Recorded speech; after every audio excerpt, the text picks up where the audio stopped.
The Universal Academy's grand auditorium hummed with the nervous energy of 300 species, all crammed into seats designed for maximum discomfort. I settled my secondary appendages against the metallic surface, trying to ignore the human sitting 2 rows ahead. Her presence irritated me in ways I couldn't quite articulate. Humans always humans. Ever since they'd stumbled into the Galactic Council 5 cycles ago, barely mastering faster than light travel. They'd been everywhere, loud, unpredictable, emotionally unstable, and worst of all, they kept passing the trials we specifically designed to filter out inferior species. The human female had brown hair pulled into something called a ponytail, and she slouched in her seat like she owned the entire facility. Her name tag read Morgan Hayes in that primitive Earth script. I'd memorized it 3 days ago, along with every other candidate who might threaten my top ranking. Attention all candidates. Instructor Vexithora's voice crackled through the translation implants embedded in our auditory systems. You have exactly 4 hours to complete the tactical assessment simulation. Failure to achieve minimum parameters will result in immediate expulsion. No exceptions. Perfect. The TIS had a 92% failure rate. Among first-year students, humans typically lasted 11 minutes before their primitive brains overloaded from the sensory input. I'd been preparing for this examination since hatching, studying every scenario, every variable, every possible outcome. The simulation pods descended from the ceiling, each one a perfect sphere of dark metal that would engulf us completely.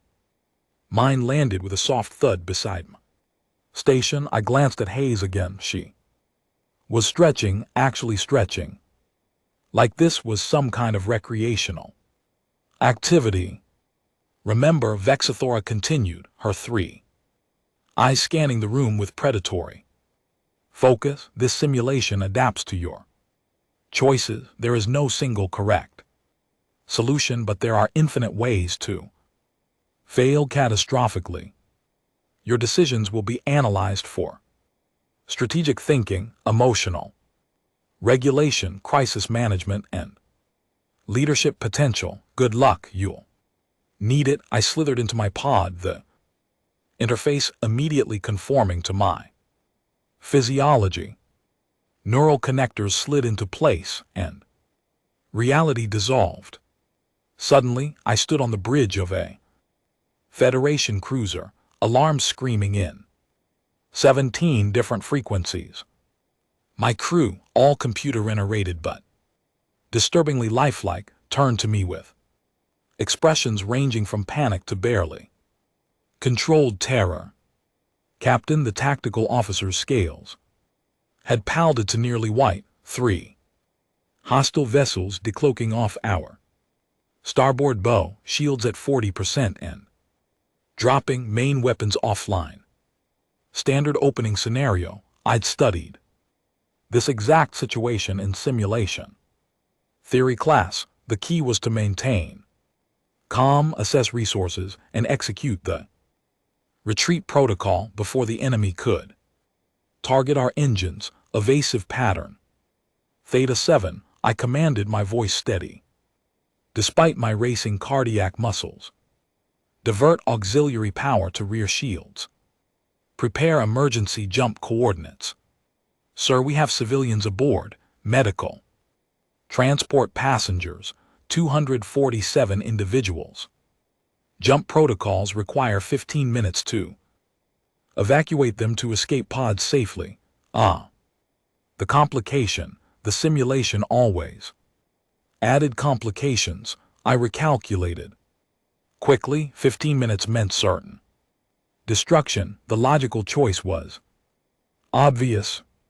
Begin evacuation procedures. All non-essential personnel to escape pods. We'll buy them as much time as possible. The simulation progressed exactly as predicted. We held out for 9 minutes. Before critical systems failed, 112 civilians died. My ship exploded. The pod dissolved and I found myself back in the auditorium, breathing heavily but satisfied. Acceptable losses, strategic thinking demonstrated, emotional regulation maintained.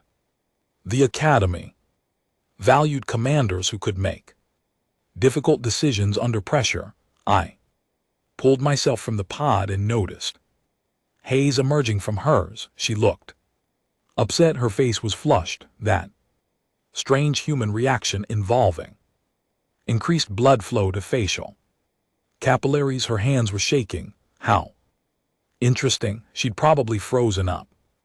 When the pressure mounted, humans always did. The results wouldn't be announced until the following morning, but I felt confident. I'd executed the scenario almost flawlessly, losing only slightly more crew than optimal calculations suggested. That evening, I returned to my quarters and accessed the Academy's public forums. The human contingent had their own discussion boards, poorly secured and embarrassingly emotional in tone. Curiosity drove me to scan their conversations. That simulation was brutal. Someone with the username Earthbound47 had posted, "I couldn't save everyone, had to choose between the crew and the civilians. I'm not sleeping tonight." Same here, another responded. I kept trying to find solutions that saved both groups. Ran through the scenario 4 times internally before making a choice. Still feels wrong. 4 times, the simulation didn't allow for internal repetition, unless the human had been running predictive models in their head while simultaneously managing the crisis. That seemed biologically improbable given their limited neural capacity. I dismissed the thought and prepared for sleep, confident in my performance. The next morning, the results appeared on the central display board. I pushed through the crowd of students, searching for my designation, rank 1717. I stared at the number, certain there had been an error. My score was excellent, 91% overall, but somehow impossibly 16. Other candidates had performed better. I scanned upward through the rankings, my confidence crumbling with each line. Rank 1, Morgan Hayes, score 99.7%. Impossible. Absolutely impossible. Congratulations to our top performers. Vex's Thora announced, her voice carrying that irritating tone of satisfaction, particularly to candidate Hayes, who achieved the highest score in this simulation's 15-year history. Her performance has been flagged for advanced review. I watched Hayes accept the recognition with typical human awkwardness. She didn't even look proud. She looked tired. Over the following weeks, I made it my personal mission to understand how a human had defeated me. I attended every class Hayes enrolled in, analyzed every training session, monitored every public interaction. She was competent, certainly, but nothing suggested extraordinary capability until combat psychology with Instructor Drethmer. The course focused on breaking opponents mentally rather than physically. Drethmer was legendary for his cruel efficiency, a former interrogator who'd broken enemy agents with nothing but words and time. He especially enjoyed targeting humans who he claimed were mentally fragile despite their annoying persistence. Today, Drethmer announced his 4 eyes glittering with anticipation. We Practice resistance to psychological manipulation. I will attempt to destabilize each of you emotionally. Your task is to maintain composure. Candidate Hayes, please approach. A ripple of sympathetic discomfort passed through the class. Hayes stood and walked to the front, her expression neutral. Tell me, human, Drethmer began, circling her slowly. What makes you think you belong here? Your species barely qualifies as space capable. You have no natural defenses, no enhanced senses, no biological advantages whatsoever. You're soft, weak, evolutionary failures who somehow survived your own inadequacy long enough to steal technology from your betters. Hayes said nothing. Her heart rate visible on the biometric display all students wore during exercises remained steady. Your home world is a disaster. You've nearly destroyed it multiple times through your own stupidity, wars, pollution, resource depletion. You can't even manage a single planet, yet you presume to join a civilization spanning thousands of systems. Still nothing. Hayes's breathing hadn't changed. Drethmer moved closer, his voice dropping to something almost intimate. I've studied human psychology extensively. You're emotionally incontinent. You form irrational attachments. You prioritize individuals over logical collective benefit. You're currently ranked first in your class through some statistical anomaly, but we both know you don't deserve it. You know you don't deserve it. That knowledge eats at you, doesn't it? The certainty that eventually everyone will realize you're just pretending to belong here. Hayes tilted her head slightly, considering him with those unsettling human eyes. Then she smiled, not a happy smile. Something else entirely. Are you finished? She asked quietly. Answer the questions, human. Those weren't questions, those were statements, dressed as questions, which is intellectually lazy, but fine. Respond. Hayes crossed her arms, her posture shifting from defensive to something I couldn't quite identify. You're right about humans being weak. Physically, we're garbage. Most species in this room could kill me with minimal effort. You could probably tear me apart with those primary manipulators of yours. Drethar's expression suggested he was pleased with her admission. He'd broken her quickly. But weakness isn't the disadvantage you think it is, Hayes continued. It's clarifying. When you're the weakest thing in every environment, you develop other skills, pattern recognition, predictive modeling, social manipulation. We became very, very good at reading intentions because misreading them meant death. Fascinating, Drethmer said, his tone suggesting it was anything but. And what does that have to do with your presence here? You asked why I think I belong here. I don't think I belong here. I know I belong here, and the distinction matters. Thinking implies uncertainty. Knowing implies evidence. Hayes's voice remained calm, almost conversational.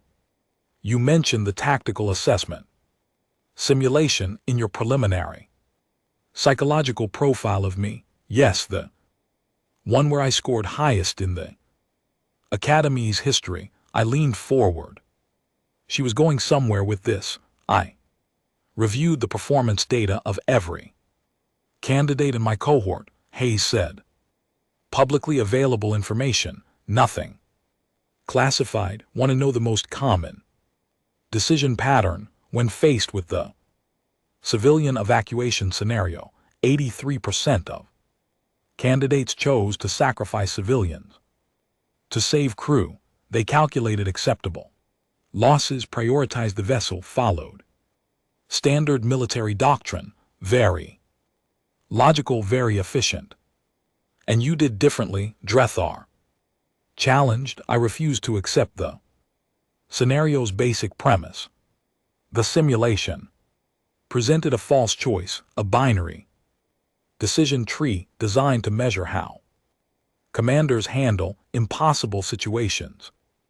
But impossible is subjective. I spent the first 47 seconds of that scenario analyzing every system aboard that ship, every resource, every variable the simulation was tracking. My secondary heart skipped 47 seconds. She'd done comprehensive analysis in 47 seconds.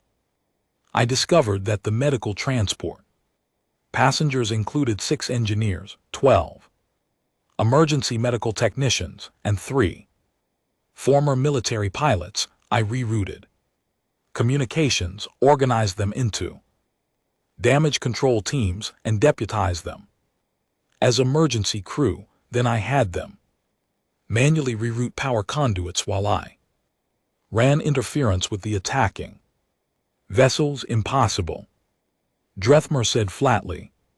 The scenario doesn't allow for that level of coordination. It does if you're willing to trust civilians to act like adults under pressure instead of treating them as liabilities to be managed. We evacuated everyone, disabled 2 of the 3 attacking ships using improvised weapons constructed from medical equipment, and escaped with 73% shield integrity. Remaining, the classroom had gone completely silent. I found myself speaking without meaning to. That's not how the scenario works. Hayes turned to look directly at me, and I suddenly understood why Drethmer had seemed unsettled. Her expression wasn't angry or defensive. It was something far worse. It was pitying. That's exactly my point, she said. The scenario works however you make it work. Every candidate accepts the parameters as given because that's how simulations function in your educational frameworks.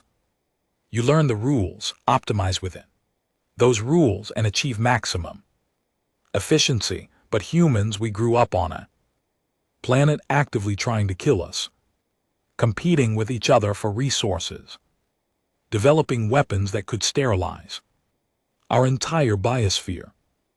We learned that rules are suggestions, parameters are starting points, and sometimes the only way to win is to play a completely different game. She turned back to Drethmer, and her smile returned. You wanted to know what makes me think I belong here? Wrong question. The better question is, what makes any of you think you belong in the same galaxy as a species that survived by refusing to accept limitations? Drethar stared at her for a long moment. Then, incredibly, he laughed. It was not a pleasant sound. Arrogance, he said, disguised as philosophy. You're still just meat, pretending to be special. Maybe, Hayes agreed easily, but I'm meat that scored 99.7% on your impossible test by finding solutions you didn't know existed. I'm meat that made you a legendary psychological manipulator. Waste 15 minutes of class time trying to upset me without landing a single effective strike. I'm meat that just explained to this entire classroom why your teaching methodology is fundamentally flawed. Silence stretched impossibly long. How? Drethmer said slowly. Is my methodology flawed? You're training us to break people, to find weaknesses and exploit them. Very useful for interrogation, I'm sure. But you've built your entire career on subjects who break. Humans don't break the way you expect. We bend, we adapt. We incorporate trauma and keep functioning. Your techniques work brilliantly on species with rigid Psychological structures against humans. She shrugged. You need completely different approaches, ones that account for our biological flexibility and ridiculous emotional complexity. Demonstrate, Drethar commanded. Break me human. Show me these flexible human techniques. Hayes shook her head. No. Excuse me, I said no. I'm not going to hurt you to prove a point. That would be cruel, and cruelty without purpose is just sadism. I don't need to demonstrate my capability to validate my worth. The scores do that. The results do that. My presence in this room, despite your obvious preference that I fail, does that. She walked back to her seat, leaving Dremmer standing alone at the front of the classroom, looking like he'd been struck. I spent that night reviewing everything I knew about humans, about Hayes specifically, about the assumptions I'd carried since entering the academy. I'd been so certain of my superiority. My culture had achieved space flight, while humans were still discovering agriculture. My species had colonized 17 systems before Earth launched its first satellite, but Hayes had beaten me, not through superior technology or biological advantage. She'd beat me by thinking differently, by refusing to accept the limitations everyone else took for granted. The realization felt like falling. Over the next several weeks, I watched Hayes more carefully. She never bragged about her scores. She helped struggling classmates regardless of species. She asked questions that made instructors pause and reconsider their answers. She was frustratingly, impossibly competent in ways I couldn't quantify, and she did it all while being, as Drethmer had so eloquently put it, meet. The midterm examination approached rapidly. Another simulation, this time focused on diplomatic crisis management. 3 factions on the brink of war, complicated historical grievances, limited resources, impossible time frames. The scenario was designed to demonstrate why certain conflicts have no peaceful solutions. I prepared meticulously, studying every historical precedent, every diplomatic protocol, every psychological profile of the fictional faction leaders. I would not be defeated again. The examination day arrived. I entered my simulation pod, confident I'd found the optimal approach. Concede the smaller territorial dispute to the aggressive faction, satisfy their immediate demands, and establish a monitoring framework to prevent future escalation. 4 hours later, I emerged with a score of 89%. Excellent by any standard, surely sufficient. Hayes emerged from her pod, looking exhausted, actually exhausted, like she'd run a physical marathon rather than sat in a neural interface. The results posted immediately. Rank 1 Morgan Hayes score, 98.3%.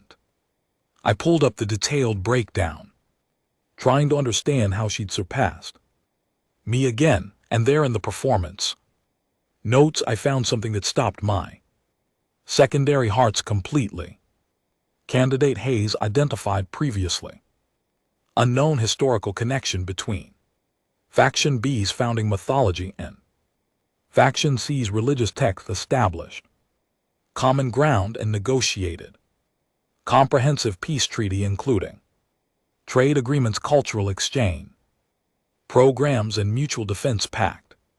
Simulation parameters expanded to accommodate unprecedented diplomatic success. All 3 factions achieved stability metrics beyond designed.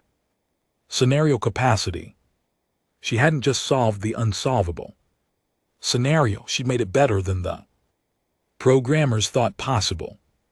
I found her later in the observation lounge, staring out at the Academy's orbital view of the gas giant below. She was alone, which was unusual. Humans typically sought social contact after stressful events.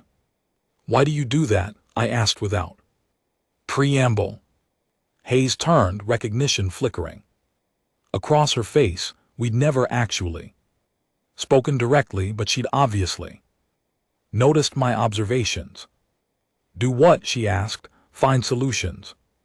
That shouldn't exist. You make the rest of us look inadequate." She considered the accusation carefully, then surprised me by laughing, not mockery, something genuine and warm. "You think I'm trying to make you look bad? That's actually kind of adorable." She gestured to the window. "Look at that. Millions of cubic kilom of hydrogen and helium compressed under unimaginable gravity, generating electromagnetic fields that could disrupt our equipment. From here, beautiful, deadly, completely indifferent to our presence. That's the universe." "Your point, the universe doesn't care about fair. It doesn't grade on a curve. It presents problems, and either you solve them or you don't. I find better solutions because I have to find better solutions because I come from a species that barely survived its own adolescence, that had to learn cooperation and creativity just to avoid extinction. You want to know why I do what I do?" She stepped closer, and I resisted the urge to retreat. "Because you were bred for excellence," she said quietly. "Your species values intelligence, optimizes for capability, selects for genetic superiority. You're amazing because your culture made you amazing, but humans were amazing despite our culture trying to destroy us at every opportunity. We're amazing because we had to be, because the alternative was death. Every single one of us descended from survivors who refused to quit when quitting was the logical option." "That's not an answer," I protested. "Sure it is. You asked why I find impossible solutions. I find them because humans have been finding impossible solutions since we figured out how to make fire. It's literally what we do. The only difference is now we're doing it in space instead of caves." She turned back to the window, effectively dismissing me. I stood there processing her words, trying to reconcile them with everything I believed about capability and merit and natural order. "Does it bother you?" I asked finally, knowing that everyone resents your success. Hayes was quiet for a long moment. When she spoke, her voice carried something I hadn't heard from her before: sadness. "Every single day, but I don't have the luxury of caring about resentment. I represent my entire species here. Every time I fail, people like Drethmer get to say, 'See, humans don't belong.' Every time I succeed, people like you get to resent me for it, so I'm trapped. Can't fail, can't succeed too much, just have to be exactly good enough to justify our presence without making anyone feel inadequate. That sounds exhausting. Welcome to being human in the Academy." I left her there watching the gas giant and returned to my quarters with more question than answers. The semester continued. Hayes maintained her top ranking. I fluctuated between 15th and 20th place, consistently competent but never exceptional, and slowly, grudgingly, I began to understand what she'd been trying to tell me. Excellence wasn't about optimization within known parameters. It was about recognizing when the parameters themselves were wrong. The realization changed nothing and everything simultaneously. The final examination was announced 3 weeks before semester end. Unlike previous simulations, this one would be collaborative teams of 5 mixed species facing a scenario that requires unanimous decision-making to succeed. Failure to reach consensus within the time limit meant automatic failure for all team members. I read the announcement with growing dread. Collaborative meant unpredictable. Collaborative meant depending on others, whose thought processes I couldn't control or anticipate. Team assignments appeared the next morning. I scanned the list hoping for competent partners who understood logical decision frameworks. Team 17, Vorneath me Morgan Hayes. Kell of Margrave Serrana Tours. Of course they'd paired me with Hayes. Our first meeting took place in Study Room 9, a cramped space designed for species half our collective size. Kellix arrived first, his crystalline structure refracting light in disorienting patterns. Sierrana followed, her aquatic suit slushing softly. Torres showed up exactly on time, his reptilian features expressionless.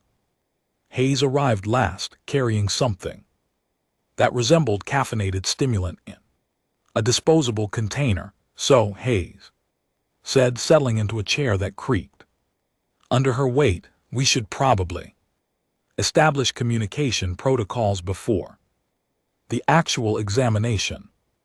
Anyone have experience with consensus-based decision models? Silent, Kellix's facets shifted colors, indicating confusion. Sierrana's translator emitted a negative harmonic. Torres simply stared. Right, Hayes continued, seemingly unsurprised. Most cultures prioritize hierarchical command. Structure makes sense for efficiency, but this scenario specifically requires unanimous agreement, which means we need a framework for actually reaching that agreement when our instincts pull different directions. Perhaps we should establish a leader, I suggested, someone whose judgment we trust to make final determinations when consensus proves impossible. That's not consensus, Hayes said gently. That's autocracy with extra steps. The examination specifically prohibits designated leaders. We all have equal authority, which means we all have equal responsibility for outcomes. Humans enjoy unnecessary complications. Torres observed, his voice a rasp. Humans enjoy surviving impossible situations, Hayes corrected, which frequently requires unnecessary complications. Look, I know my species has a reputation for being chaotic and illogical, mostly deserved, but we've been practicing group decision-making since before we had written language, tribes, councils, committees, democracies. We're actually pretty good at this specific skill when we're not trying to murder each other over resources. Inspiring confidence, Kellix chimed, his harmonic resonance suggesting sarcasm. Apparently, humans weren't the only species capable of that particular communication style. Hayes smiled.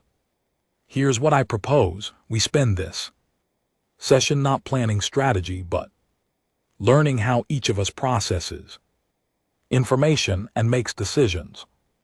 Understanding our cognitive differences will help us recognize when we're approaching problems from incompatible frameworks.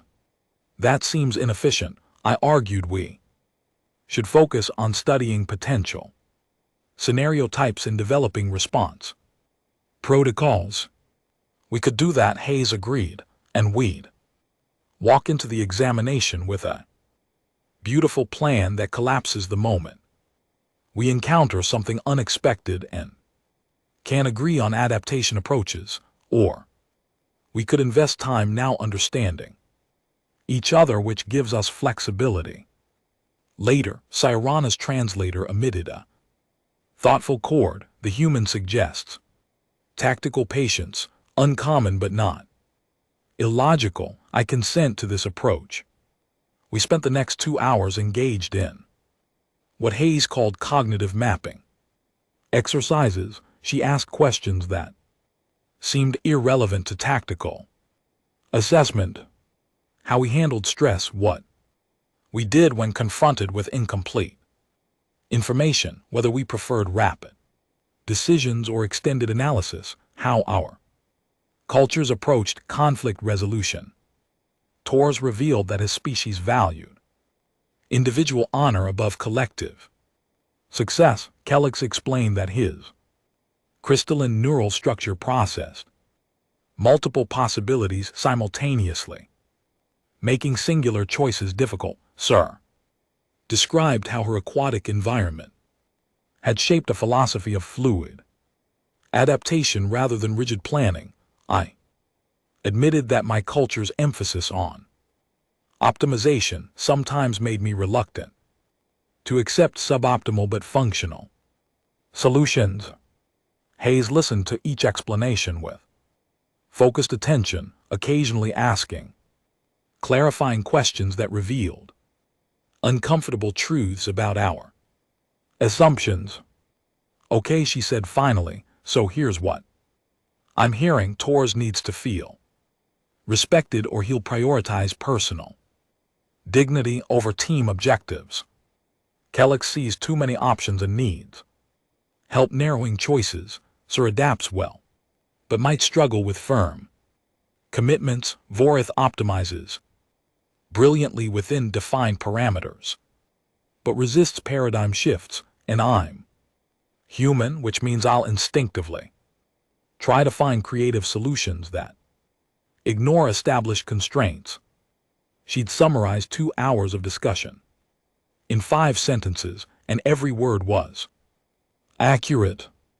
Those aren't weaknesses, Hayes continued. Those are operational characteristics. We just need to structure our decision process to account for them. Torres validates honor concerns first, ensuring his engagement. Kellogg presents multiple options, giving us range to consider. Sina identifies which options remain flexible for adaptation. Vorn analyzes efficiency within viable options. I poke holes in our assumptions to make sure we're not missing obvious alternatives. Then we vote with the understanding that unanimous consent means everyone genuinely agrees, not just acquiesces. What if we reach impasse? Torres asked. Then we failed the examination and we all share that failure equally. No individual blame. We succeed together or fail together. It was disturbingly egalitarian thinking, also disturbingly practical.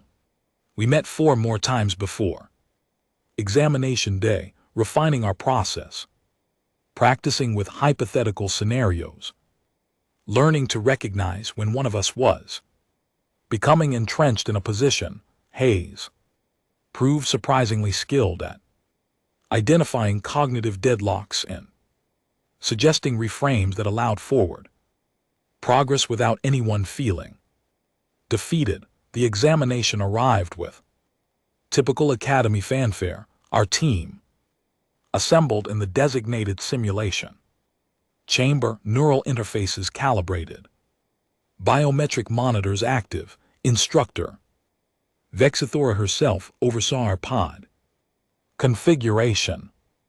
You have 6 hours, she announced. The scenario will evolve based on your decisions. You must maintain unanimous consensus for all major choices. Individual actions without group approval will result in immediate failure. Your performance will be evaluated on decision quality, team cohesion, and mission success. Begin. Reality dissolved into simulation space. We materialized aboard a damaged research station orbiting an unstable star. Alarm screamed. Gravity Fluctuated erratically. Emergency. Lighting cast everything in sickly red. Illumination. Status report, Torres said. Automatically, then caught himself. Apologies, requesting status information. From team. Good, he'd remembered our framework. Calyx interfaced with the stations. Computer systems, his crystalline. Structure ideal for rapid data. Processing. Multiple critical failures, life support. Degraded to 40% capacity, station orbit. Decaying, approximately 19 hours until. Atmospheric entry, escape pods damaged. Beyond repair. Main communications array. Offline. Population, Siri asked, 47 researchers. Multiple species, 3 require. Specialized environmental conditions, we can no longer maintain with current power allocation. The scenario was presenting us with immediate resource allocation decisions. Classic crisis management material with no clear correct answer. Options Hayes prompted, looking at Calyx, his facets shifted through. Calculation patterns, option 1. Prioritize life support, accept. Communication loss, hope for rescue. Within orbital decay window, option 2. Prioritize communications, accept. Casualties among environmentally dependent researchers, ensure distress. Signal reaches potential rescuers. Option 3. Attempt to restart primary reactor, risk catastrophic failure but potentially restore all systems. Option 4. Abandon station, immediately using available shuttles capacity. Insufficient for all personnel but saves maximum possible lives. 4. Options 4 terrible options. Flexibility assessment, Hayes asked. Serana, the aquatic being suit, bubbled. Thoughtfully, options 1 and 2 allow adaptation as circumstances change. Option 3 commits us to single course with binary outcome. Option 4 eliminates most adaptive capacity by physically removing us from crisis. Management capability. Efficiency analysis, Hayes turned to me. I calculated rapidly running probability matrices against available data. Option 2 has highest success probability at 63%, assuming rescue response within 14 hours. Option 3 has 37% success rate, but achieves full restoration if successful. Options 1 and 4 guarantee partial failures. Honor considerations, Hayes asked. Torres, the reptilian, straightened, slightly, clearly appreciating the recognition. Abandoning station violates research protocols and dishonors those who remain, sacrificing specific individuals to save majority contradicts warrior code, risking all for potential full success aligns with honorable choice. Accepting limitations while working within them demonstrates wisdom. So Torres eliminated option 4 immediately and complicated option 2 significantly. Hayes was quiet for a moment, processing our inputs. Then she asked the question I'd been dreading. What assumptions are we making that might be wrong? The scenario presents these as our only options, I said slowly, recognizing the pattern from her previous examination. Performances. Correct. What else? Calyx's harmonics shifted. We assume researchers are passive assets to be protected rather than active participants in crisis resolution. Also correct. What else, sirs? Translator emitted an uncertain tone. We assume station resources are limited to what immediately appears in status reports. Getting warmer tours, we assume that stars' instability is environmental Threat rather than potential resource. Hayes grinned, that unsettling human expression that meant she'd found an angle everyone else missed. Now we're thinking properly. Let's inventory everything we actually know versus what we're assuming. Kellick's detailed scan of station resources include non-standard equipment and research materials. See Irana. Interview researchers about their specializations and available expertise. Tours assess structural integrity with focus on what could be repurposed rather than what's broken. Vorneath analyze the star's emission patterns for potential exploitation opportunities. We scattered to our assigned tasks. I interfaced with the stellar monitoring systems examining the unstable stars.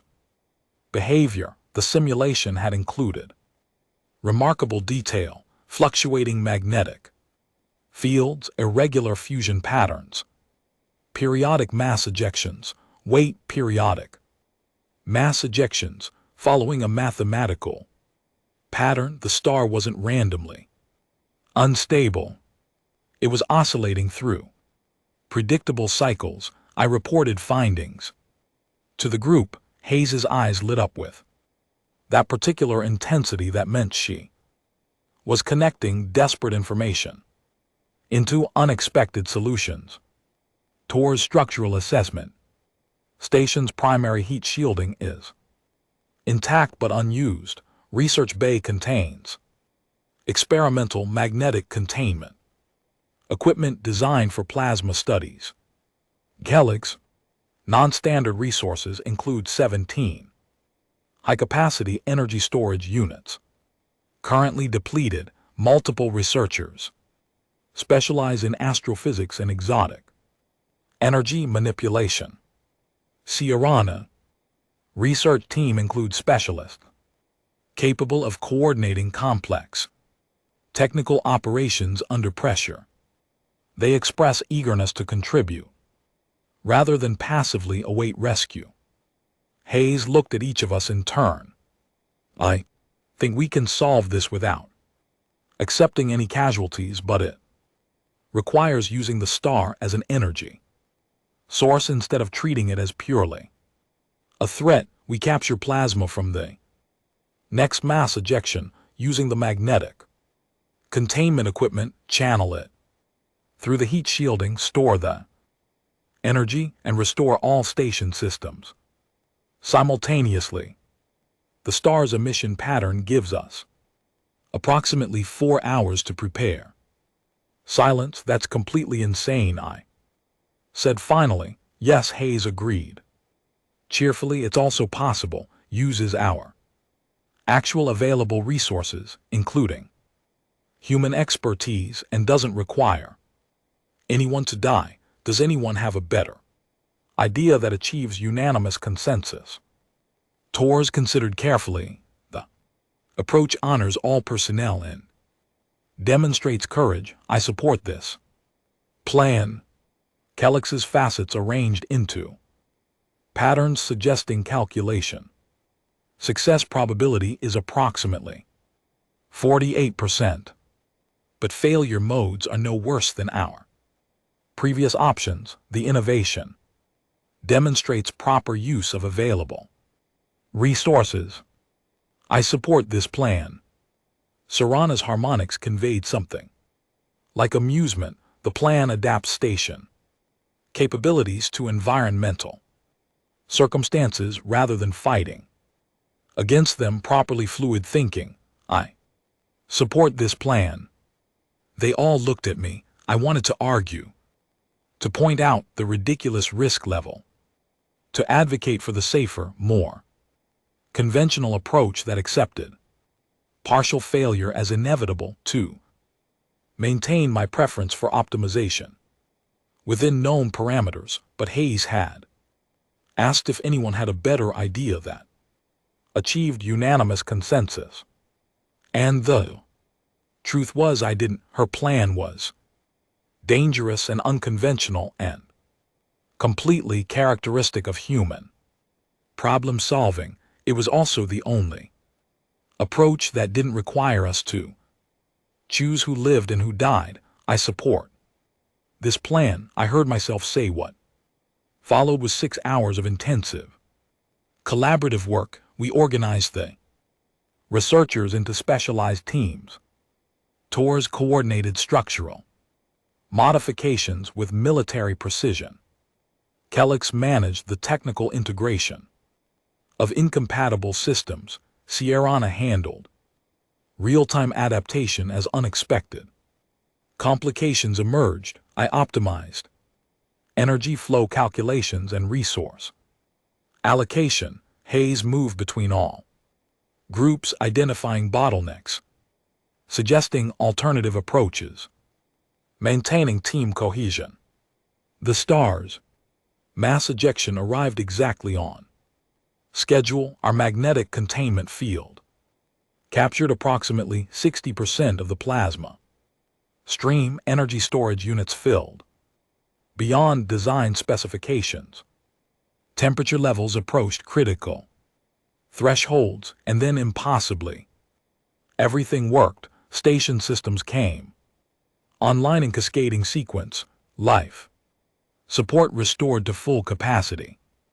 Communications activated, broadcasting our distress signal. Even the orbit stabilization thrusters engaged, halting our atmospheric decay. The simulation dissolved. We emerged from our pods to find Instructor Vexathora staring at monitoring displays with an expression I'd never seen on her face before, something resembling shock.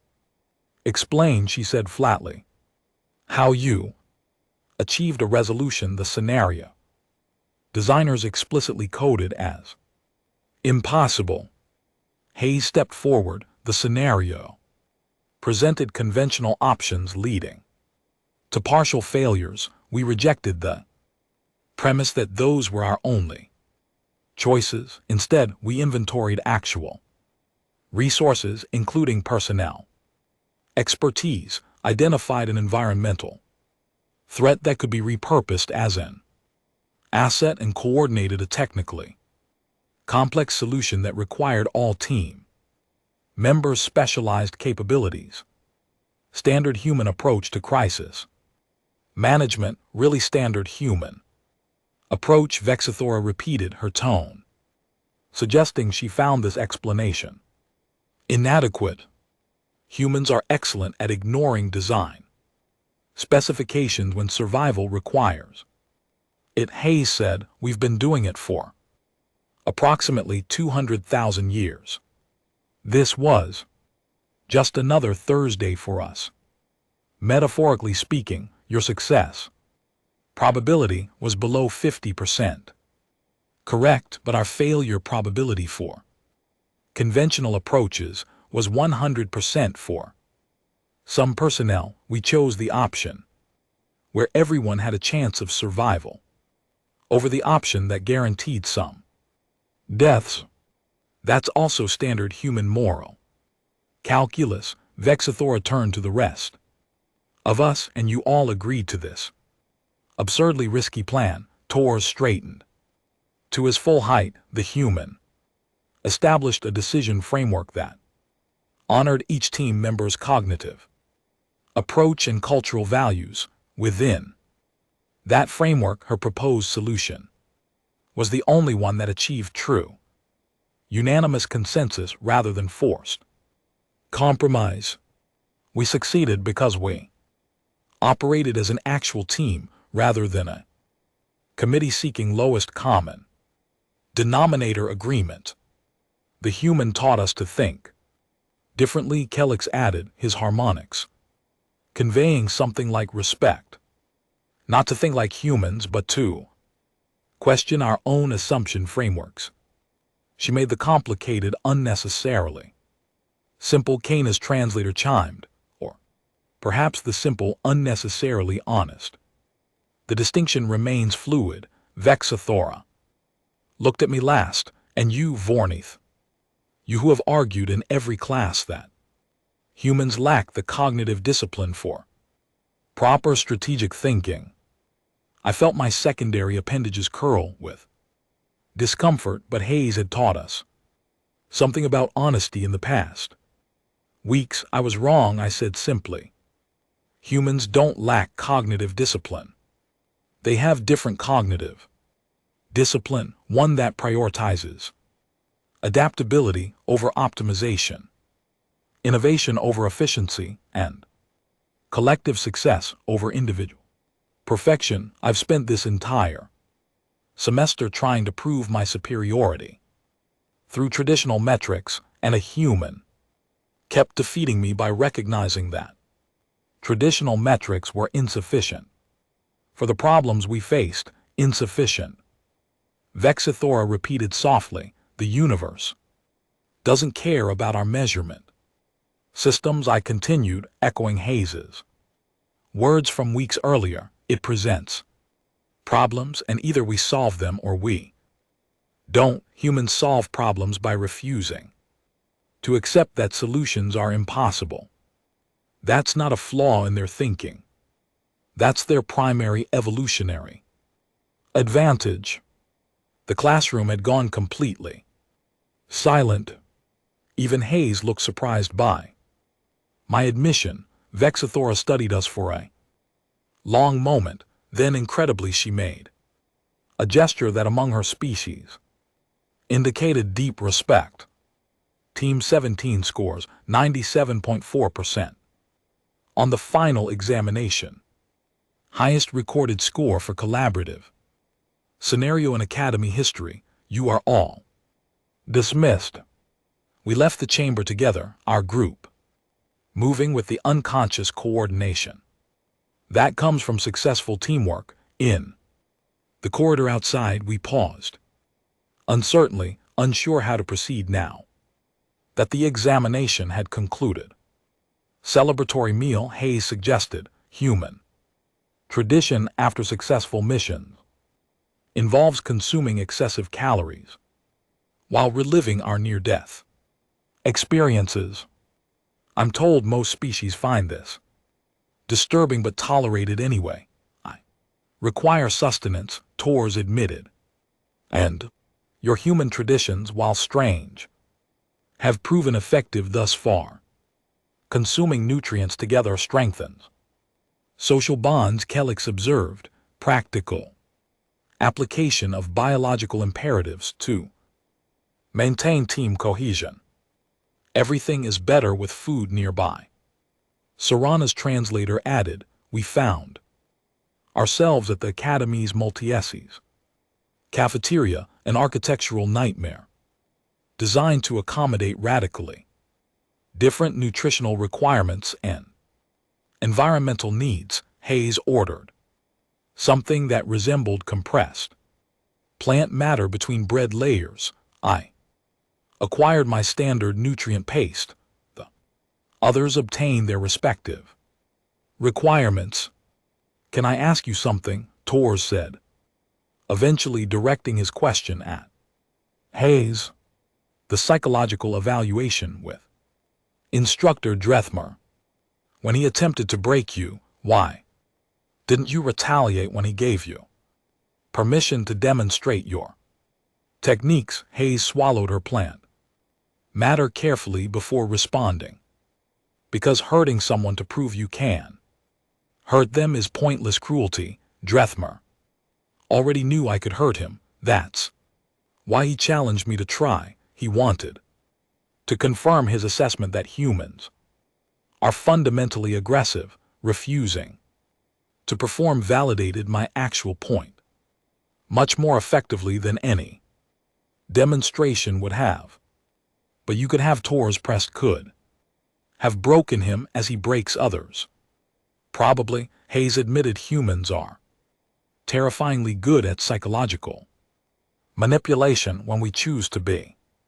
We evolved social intelligence specifically to navigate complex group dynamics, which means we're excellent at identifying and exploiting emotion vulnerabilities. But capability doesn't imply obligation. Just because I can hurt someone doesn't Mean I should, your species is. Confusing, Cal stated. You demonstrate exceptional capacity for both cooperation and destruction, often simultaneously.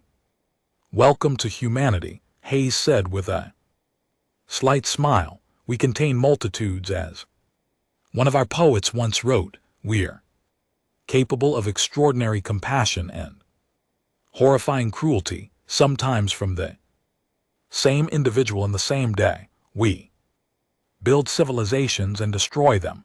We create art and weapons. We love deeply and hate intensely. We're walking contradictions that somehow achieve spaceflight despite probably not deserving it from any objective standpoint. And yet you rank first in our class, I said quietly, you who describe your species as undeserving. Hayes met my gaze directly. I rank first because I understand that humans are undeserving. That knowledge keeps me humble, keeps me working harder, keeps me searching for better solutions, because I know humanity's default setting is barely functional chaos held together with duct tape and optimism. Every success requires active effort against our natural tendency toward self-destruction. That sounds exhausting, Sir observed. It really is, Hayes agreed, but it's also who we are. Can't change our fundamental nature, so we work with what we have. Sometimes that means finding impossible solutions, because accepting the possible means accepting failure, and humans are remarkably stubborn about accepting failure. We sat in companionable silence for a while, processing the day's events and the semester's lessons. Eventually, Tor spoke again. I misjudged your species. I assumed your chaos indicated primitive thinking. I was incorrect. I assumed your emotional instability indicated weakness, Kellix added. I was also incorrect. I assumed your biological fragility meant strategic limitation. I admitted I was wrong as well. Hayes looked around at us, and her expression held something I hadn't seen before, genuine happiness mixed with exhaustion. You weren't wrong, she said gently. Humans are chaotic and emotionally unstable and biologically fragile. Those assessments are factually accurate. You just misunderstood what those qualities mean in practical application. Chaos generates creativity. Emotional instability drives empathy. Biological fragility necessitates innovation. Our weaknesses became our strengths because we couldn't survive otherwise. Perhaps Tor's mused all species develop strengths from their environmental pressures. We simply failed to recognize that human environmental pressures were fundamentally different from our own. Earth was a death world, Kell stated. I researched human planetary conditions after Hayes defeated me on the first examination. Gravity, temperature fluctuations, atmospheric composition, predator density, disease prevalence. By any logical standard, humans should not have survived their own evolution. But we did, Hayes said, and we made it to space, and now we're here eating cafeteria food with you while discussing evolutionary psychology, which is possibly the most unlikely outcome of millions of years of barely avoiding extinction. But here we are anyway. The semester concluded 2 weeks later. Final rankings posted on the central display. Hayes maintained first place. Overall, I finished 18th, my best performance yet. Tors, Kellix, and Sir all ranked within the top 30, but more importantly, we'd learned something that wouldn't appear on any ranking system. We'd learned that excellence wasn't about optimizing within known parameters. It was about recognizing when the parameters themselves needed to change. I found Hayes one final time before we departed for our respective assignments. She was in the observation lounge again, watching the gas giant, her expression distant and thoughtful. "Thank you," I said without preamble. She turned, eyebrows raising in that characteristic human expression of surprise. "For what?" "For teaching me that being wrong isn't the same as being inferior. For demonstrating that different approaches have different value. For showing me that humans belong in the galaxy, not despite your chaos, but because of it." Hayes smiled, and this time it reached her eyes. "You're welcome for what it's worth. You taught me something too. I find that difficult to believe. You taught me that other species can learn to think like humans when given proper framework and motivation, that our chaotic approach to problem solving isn't inherently human but inherently adaptive, that maybe, just maybe, humanity's survival strategies can be shared rather than remaining an exclusive coping mechanism. You're suggesting other species could benefit from human-style thinking." "I'm suggesting," Hayes said carefully, "that the galaxy is about to face challenges none of our species anticipated. Climate collapse on colony worlds, resource depletion, first contact with potentially hostile civilizations, extinction-level threats that don't care about our established protocols or optimized solutions. And when those challenges arrive, the species that survive will be the ones that learn to adapt, to innovate, to refuse accepting that problems are impossible." She turned back to the window. "Humans stumbled into space by accident, barely competent and mostly lucky, but we're here now, and maybe our chaotic, emotional, fragile existence has purpose. After all, maybe we're supposed to teach the rest of the galaxy how to survive when survival becomes complicated."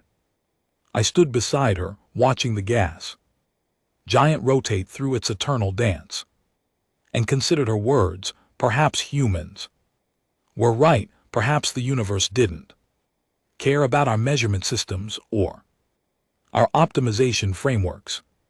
Perhaps survival in an indifferent cosmos required exactly the qualities humans had developed through desperate necessity. Perhaps humanity's greatest contribution to galactic civilization wouldn't be technology or resources or military power. Perhaps it would be teaching the rest of us how to keep fighting when logic suggested surrender, how to find solutions when analysis declared impossibility, how to maintain hope when circumstances dictated despair. Perhaps in the end, humans belonged in the stars, not because they were superior, but because they were survivors who refused to stop surviving. And perhaps that was enough. "Good luck with your assignment," I told Hayes. "Finally, whatever challenges you face, I suspect you'll find a way through them." "Thanks," she said softly. "You too. Remember what you learned this semester. Question your assumptions. Reject false limitations. Work with your team instead of optimizing around them. You'll do great." I left her there, silhouetted against the vast indifference of space, a fragile human who'd somehow become the most formidable person I'd ever met. The academy had taught me tactical theory, strategic planning, resource management, and crisis resolution. But Morgan Hayes had taught me something more valuable. She taught me that impossible was just another word for not yet solved, and sometimes that made all the